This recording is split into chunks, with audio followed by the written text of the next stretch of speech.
नाज़रीन अस्सलाम वालेकुम, आदाब। मैं मरियम फातिमा, तेलंगाना न्यूज़ टुडे में आप सभी का खैर मकदम है। आइए नजर डालते हैं आज की हम खबर पर एक नज़र। इंशाअल्लाह ताला कि हल्के के अवाम के लिए आप क्या बोलना चाहें?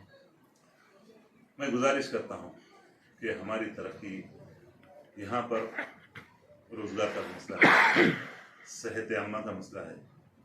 यहाँ बस्ती दवाखाने हैं तो अगर डॉक्टर है तो दवा नहीं देती, दवा है तो डॉक्टर नहीं रहता। और मूसा नदी जो है मच्छरों की भरमार है।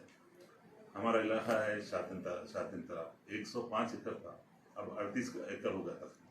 वो भी ग्रैब होते जा रहा, मूसी रिवर भी ग्रैब होते जा रही है। लोगों के लिए रोज़गार होना, सेहत होना, एजुकेशन होना, ये बुनियादी हक है।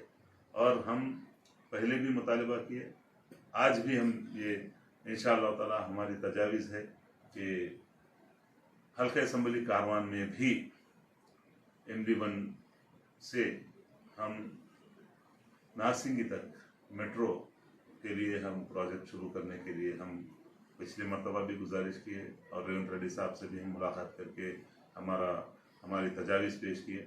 क्योंकि यहाँ पर कहीं भी ये लोग बहानेबाजी करते, यहाँ सीधा नदी में से पूरा वहाँ तक चले जाती है मेट्रो नारसिंगी तक, कोई लैंड एक्विजिशन का मसला नहीं रहता।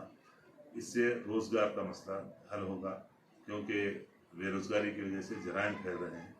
राउडी शीटर कितने हैं सबको मालूम है कि राउडीज़म ख़त्म करने के लिए, जराइम को, नशा और चीज़ों को ख़त्म करने के लिए रोज़गार बहुत ज़रूरी है। और रोज़गार के लिए हमको मेट्रो भी बहुत ज़रूरी है। यही मेरी चंद गुजारिशात है। आप तमाम का मैं मशकूर हूँ।